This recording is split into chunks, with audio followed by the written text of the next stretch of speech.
Rematch. Orc and Goblins against Highborn Elves. We have pretty much the same deployment, and we're testing out whether it was a fluke that the two High Elven characters just lost the whole battle for the High Elves. The White Lions did not manage to take down the two large Goblin heroes and the Green Idol and the Gargantula. They should be the best unit for the job, but they were just stomped down, even with the two characters in the rear of the monsters. So we're going to do a rematch and see if the Elves can make something better of it. Yes, the match was pretty much over after that game. It was a game-deciding battle. Exactly. The near battle starts well for the Highborn Elves. They take out the scrap wagon out on the flank with fire magic. One scrap wagon loses 1 wound, the other loses 2 wounds. I forgot to add the trolls. The trolls are back in the battle, in the rematch. Back in business. They have a good business. They're very creative, not very intelligent, but they're creative. Orc and Goblin turn 1. The Orc and Goblins move up in their first turn in the rematch. No vanguards like last turn. And the scrap wagons remaining keep back. Og jeg går 7, da har du satt igjen. The Sea Guards are killed by the Green Idol alone. They fled after fleeing a steadfast leadership. He caught them. The Squigs survived the battle. All the 3 Squig heroes were killed though. The Trolls came in the Orc and Goblin round 2. But the Orcs lost the battle. Both units made a leadership of 5.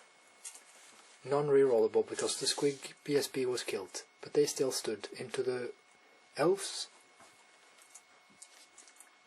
And their turn number 3. Okay. Now it's 3, but it was turn 2. Yeah. It was in turn 2. The Orcs charge in with the Trolls in round 2. Now the Wolf Hero, Goblin Wolf Hero, was killed by the Elven General. It was a fair duel, but not a fair match of abilities. The Spider killed something An eagle. and reformed, killed an eagle and reformed. These guys killed the Shadow Warriors and overran 1 inch too short. So in Elven turn 3, they're being charged. They fled, but they were caught by the general. This looks like it'll be a short battle just like the last one. The Dragon Mage comes in against the Trolls. It proved to be very effective against the Trolls with its fire attacks for everything, including the Mage with a hero sword. It helped kill the Trolls in the last battle, in the equal matchup. Now we'll see if we can tip the combat in the favor of the Elves this time again. The High Elves do well. They kill most of the Trolls. They auto-break.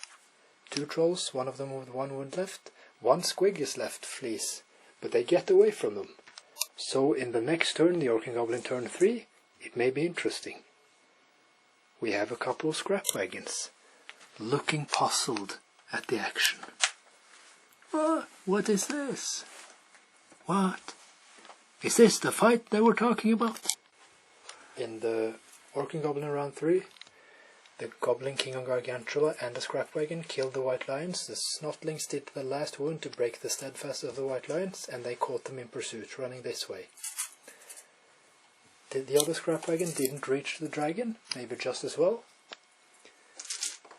And now the High Elves are on each side, every side of the Orcs. The Orcs are gathered in the middle. But the High Elves don't have any obvious charges in their turn 4. They definitely don't have any obvious charges in their turn 4. After a nice laugh, the High Elves decided not to charge and rearrange their battle lines instead. It's a fight for the objective and for the remaining battles and where they're going to play out. Now, the High Elves have at least they've lasted longer than last game. Yes, for 2 turns. By 2 turns, and that's quite something for the disciplined Elves. They're still spread out, and they choose to be spread out to guard their their launch for the objective, they're bidding for the objective with the spearmen. It's their weakest unit, but they may pull it off. And one brave prince. Exactly. One pump wagon is shot down, and now the orcs are on the defensive. It's the opposite of the last battle. The Goblin King on Gargantula miscasts. He gets 3 6s. The channel was +1 to miscast modifier, and he 5-diced. So it's actually an 8 on the miscast table, which doesn't exist. But the 7 says remove the model as a casualty. So the Goblin King sacrificed himself for a reroll to wound against the spearman. It was worth totally it. Worth it. Well, listen, this is war. The scrap wagon, using Chaihammer's dice, gets 12 impact hits, and because of the reroll to wound, it did 11 wounds against the spearman. But the scrap wagon died against 2 spearman attacks. It was just a little bit too little. A little bit too late. The boyz die from the charge. They're all wiped out. 1 troll is left with 1 wound. And that leaves the green idol and troll to bumble about in the last rounds. But the High Elves won the objective.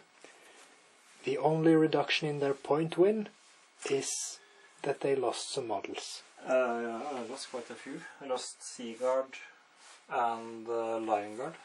Both main blocks were lost, but they managed to... how did they strategically manage to get the victory still? Well, I killed the whole army of my opponent. With mostly the sky sloops, magic, the new mage of the fiery order. The dragon mage is very good in combat against the right opponent. He took the trolls last round. He didn't even have to take them this round. Yeah. He just helped a bit with the white lions. And then my High Warden prince did a lot of work. He killed 15 boar boyz on his own, and the Goblin King. So he proved quite useful. Running out of the unit. By the way, I forgot I had a spear chucker in my army. I lost. What a shocker that you forgot one unit. He can be very, very happy that I forgot my spear chucker. Because he ran about on his own. Yes. That's why I had the spear chucker to deal with such things.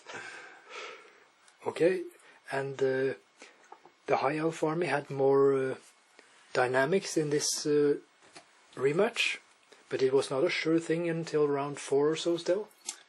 Yeah, true that. Let's count up the points.